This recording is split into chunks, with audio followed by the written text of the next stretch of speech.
Here's everything you might have missed in What If Episode 8. Welcome back to What If Wednesdays, my dudes, for the penultimate episode of What If Season 1. After taking a diversion to a foam party-filled world where Thor partied hardy on Midgar last week, this week we're looking at what would happen if Robot California 1 and the Age of Ultron lasted forever. And what an episode it was! What If Ultron 1 builds on everything that's come previously in this animated anthology series. Now we're going to break down all the Easter eggs, hidden details, and references you might have missed in just a moment. However, in order to do so, we do kind of need to spoil what happens in What If Episode 8. So if you haven't watched it yet, leave now before you sound like the Watcher in the comments section. I have seen everything that has ever happened, ever will happen, ever could happen, and yet, what the hell is this? Alright, let's get into it, shall we? In classic What If fashion, Episode 8 shows us a dark reality where we watch many of our favorite heroes get brutally murdered one more time. This time around, we're taking a peek at what would happen if Tony Stark's global peacekeeping initiative turned Murderbot managed to get his metallic mitts on the nearly indestructible vibranium body that would become the Vision. All in all, this episode is much closer to the 2013 Age of Ultron comics than the movie ever was, which would come as a relief to fans hoping to see what it would look like if Ultron well and truly conquered the world. The episode begins in the ruins of Moscow in a world ravaged by the aftermath of a nuclear winter. Rather than seeing Black Widow and Moon Knight skulking around Nick Fury's base in San Francisco like in the comics, here we see Black Widow and Hawkeye are the only two surviving members of the Avengers. They're on a mission to find a weapon that can take down Ultron once and for all, a highly advanced artificial intelligence that can rewrite Ultron's code from the inside out. Black Widow leads the Ultron sentries into a trap. A metal-armed Hawkeye waits and takes them out with all manner of trick arrows and cloaking devices, making this officially the coolest that Hawkeye has ever been in the MCU. Also the most depressed he's ever been, and that includes when he got that whack-ass haircut in Avengers Endgame. So fingers crossed he'll continue to surprise us in his Disney Plus series this November. Don't give me hope. After Natasha gives Clint a helping hand, they make their way towards the KGB archives inside the Kremlin as we see the ruins of St. Basil's Cathedral.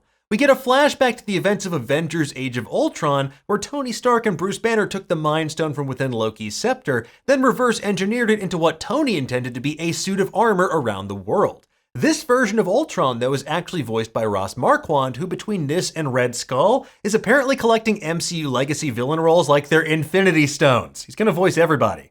Although we don't see Helen Cho in this episode, we do see Eugen Genetics' Infinite R&D referenced on a monitor, and that was the South Korean biotech firm in Age of Ultron where Helen Cho worked in the field of organic tissue regeneration. We then see Tony's nightmare vision from Age of Ultron come true as Ultron uses the Mind Stone to lay waste to Thor, Iron Man, Captain America, and the Hulk so he can steal nuclear codes. Unable to stop him, Clint and Natasha look on in horror as the world's warheads turn our planet into the nuclear winter of our discontent. Then we get confirmation of what we've all been waiting for since What If Episode 1, that everything is actually all connected. Thanos emerges from a portal to retrieve the sixth and final Infinity Stone from Ultron, only to immediately get lasered in half. And now, at long last, Thanos is perfectly balanced, as all things should be. Merging the Infinity Stones with his body using nanobots, Ultron transforms into the terrifying version we saw appear in the final moments of last week's episode. And then we see exactly how this souped-up synthezoid came to cross realities. At first, Ultron only realizes there are other planets out there with sentient life that he can bring his unique brand of peace to through total annihilation. Using the Reality Stone, he raises an army of sentry drones, and Ultron makes himself a cool red cape and a double-bladed sword similar to the one that Thanos uses in Avengers Endgame. He then forms a mobile murder sphere and goes on an interstellar tour full of chaos, killing, and carnage. No, not that one. Thankfully, no Woody Harrelson in this episode. In the foreground of this shot, we can also see the ruins of the Statue of Liberty evoking some Planet of the Apes imagery, but sadly, no Dr. Zaius. Quoting his dearly departed creator Tony Stark from Age of Ultron, Ultron pledges to bring about peace in our time. Ultron then arrives on Asgard like a Protoss carrier about to decimate my command center. He proceeds to obliterate Asgard like Surtur during Ragnarok. Next up, he attacks the Sovereign, the golden battery-loving people that we first saw in Guardians of the Galaxy Volume 2. And speaking of which, Drax, Gamora, and Star-Lord all bite the dust, presumably alongside Rocket and Baby Groot as well, which is too sad to show in this episode. Next up on Sakaar, Korg valiantly tries to fight off Ultron sentries only to get exploded alongside the Grandmaster, who goes from foam parties to mere particles.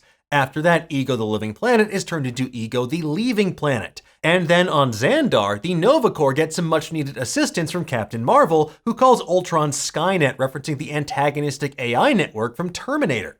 Given that Carol says the Killer Robot movie doesn't need a sequel, and the fact that she went missing in 1989, it's safe to say that she missed seeing T2 Judgment Day in 1991, because otherwise, she would know that Terminator did need exactly one sequel.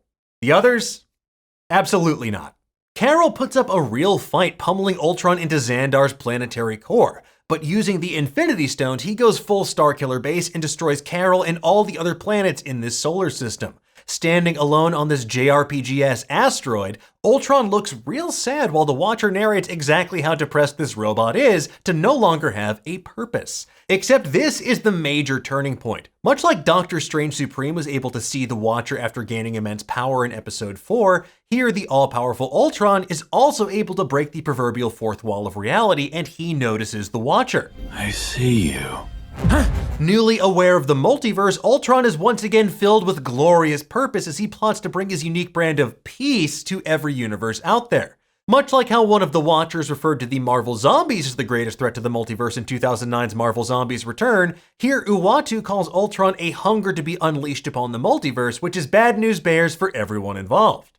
Meanwhile, the last hope in the multiverse, Natasha and Clint, are wandering around inside the KGB archives. Clint makes a reference to Raiders of the Lost Ark's Hangar 51 warehouse scene, but rather than the Ark of the Covenant, they need to find Arnim Zola's AI program, the only weapon capable of defeating Ultron. Now, as you may recall, Arnim Zola was the Hydra scientist played by Toby Jones, who first appeared in Captain America: The First Avenger. He went on to infiltrate S.H.I.E.L.D. and help turn Bucky Barnes into the Winter Soldier. After dying in 1972, he uploaded his consciousness as an AI into several computer databanks around the world. Natasha references the one at Camp Lehigh that she and Steve Rogers found in Captain America: The Winter Soldier later on in this episode. During their KGB scavenger hunt, Natasha finds Red Guardian's old shield, which we last saw in action during the Black Widow movie. Hawkeye is deeply depressed by their search and, all of this, referencing everyone's favorite stormtrooper from the beginning of A New Hope. The Death Star plans are not in the main computer. The answer is right there. While the Watcher frets about breaking his oath to only watch and never ever intervene, Natasha finds Zola's file and they make their way to the undercover Hydra facility in Siberia that we last saw in Captain America: Civil War. And as Natasha mentions here, that also served as the site of the Soviet Super Soldier program. After making a deal with Zola, Natasha prank calls Ultron for a pizza at Avengers Tower to lure Ultron sentries to them for Zola to then hack. We also see Hawkeye use a USB arrow to upload Zola's programming, which is something that's actually taken directly from the comics. Once Zola takes over a sentry, the unlikely trio tries to make good their escape, and what follows is an inversion of Natasha's tragic sacrifice on Vormir in Avengers Endgame. This time around, Hawkeye sacrifices himself to save the day, letting Natasha and Robo-Zola escape. Natasha does her signature poser move when she lands up on the surface, and Zola confirms the worst, that Ultron is no longer in this observable universe. What follows is a full-on Dragon Ball Z-style anime battle between the Watcher and Ultron as we see the Power Cosmic versus the Infinity Stones across multiple realities.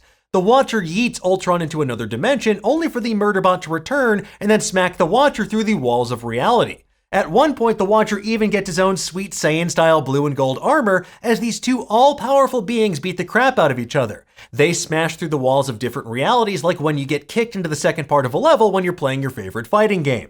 Ultron chows down on an entire universe at one point as a giant head in a moment that's equal parts Imhotep and the Mummy and Galactus. After that, they land in New York City as we see the same guy rocking that Taika Waititi pineapple shirt from the last episode. In the background, Steve Rogers is being sworn in as President of the United States on a giant screen in Times Square, which actually happened in the comics back in 2012's The Ultimates number 15. Now, every time Ultron punches the Watcher, reality shifts. New York City transforms into Wakanda with the Dora Milaje. Next, they're in medieval times, the era, not the restaurant, which got me hyped up for a moment because I thought we might actually see Morgan Le Fay like we do in the Age of Ultron comics, but alas and alack. After that, we see 3 medieval peasants become 3 Skrulls. And the final punch takes Uatu back to what appears to be that nuclear winter universe where Zola and Natasha presumably remain, but honestly, it's hard to tell. Now, during this fight, the Watcher nearly dies, but he does manage to escape. Unfortunately, like Neo in the Matrix, Ultron can see the source code of reality itself and travel it at will. From here, I can see everything. A depressed Watcher finds himself in a familiar place, that crystalline prison where we last saw the monstrous Doctor Strange Supreme at the tragic ending of Episode 4. He makes the Watcher admit that he needs the not-so-good Doctor's help, which then confirms the theory that the Watcher will in fact be recruiting a team of heroes from across these disparate realities to stop Ultron and save the day. Based on what we've seen previously in the various trailers, this team's going to include Captain Carter, Doctor Strange Supreme, Thor, Killmonger, Black Widow, Gamora, T'Challa as Star-Lord, and potentially Spider-Man and whoever else survived the world of Marvel Zombies like, say, Ant-Man's head. Hey! Now, whether we'll see this play out in next week's episode or if they're teasing a larger conflict for Season 2 of What If remains to be seen. But with all of that said, this seemingly standalone series just got absolutely buck wild and set the stage for the most multiversal mayhem this side of the Spider-Man No Way Home trailer. Anyway, folks, there you have it. That is everything we spotted in What If Episode 8. With just one episode to go, we'll just have to wait and see what the finale actually has in store for us. But with Venom, Let There Be Carnage on the horizon and other MCU goodness on the way, we'll have plenty of Marvel deep dives to tide you over on Nerdist.com. In the meantime, though, folks, tell us, what did you think of What If Episode 8? Did you spot anything that we missed? And what do you think is going to happen in the finale? They lived happily ever after. Wait, what? Let us know in the comments below, and for the latest and greatest in the world of pop culture, stay tuned to Nerdist.com.